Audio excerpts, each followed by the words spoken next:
খুদের ভাত বা খুদি ভাত, বৌয়া ভাত বা বউ ভাত, যাই বলি না কেন, খুবই মুখরোচক একটি খাবার হচ্ছে এই খুদের ভাত।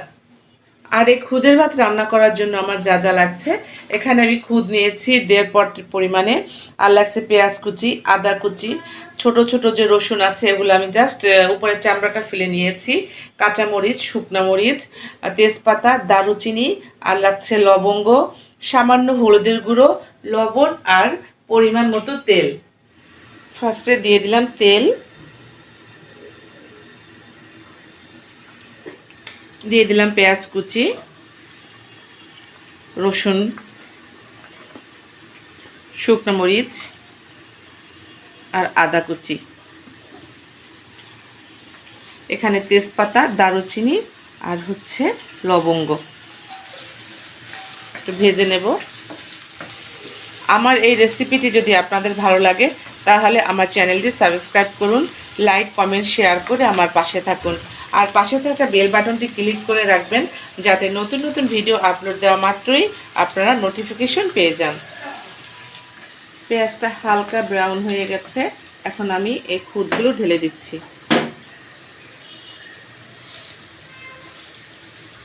আমি এটা আধা ঘন্টা আগে ধুয়ে ঝরিয়ে রেখেছি, তাহলে দেখা যায় যে খুব তাড়াতাড়ি সেদ্ধ হয় আর ঝরঝরা হয়। আমি দিয়ে দিচ্ছি লবণ আর হলুদের গুঁড়ো, হলুদের গুঁড়োটা দিচ্ছি সামান্য একটু কালার আসার জন্য। এখন এই খুদটাকে খুব ভালো করে ভেজে নেব, জাস্ট পোলাও যেভাবে আমরা রান্না করি ওরকমই অনেকটা।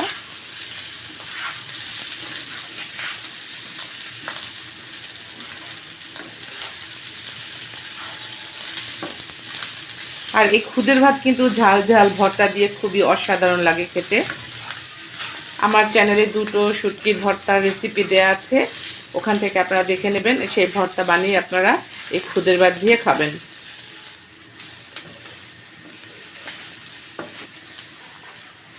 এখন আমি গরম পানি দিয়ে দিচ্ছি।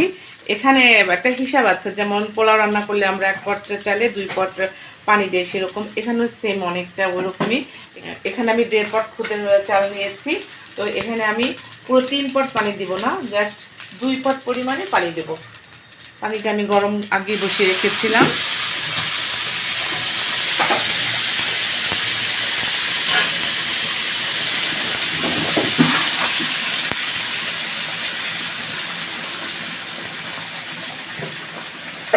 এখন আমি ঢেকে দিচ্ছি।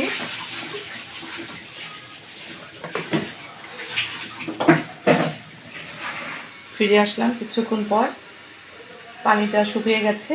এখন আমি এটা নিচে একটা তাওয়া দেব যাতে নিচে লেগে না যায়। এই যে এরকম একটা তাওয়া দিয়ে রাখছি, তার উপরে এটা দিচ্ছি। চুলার জালটা একদম মিডিয়াম আছে থাকবে।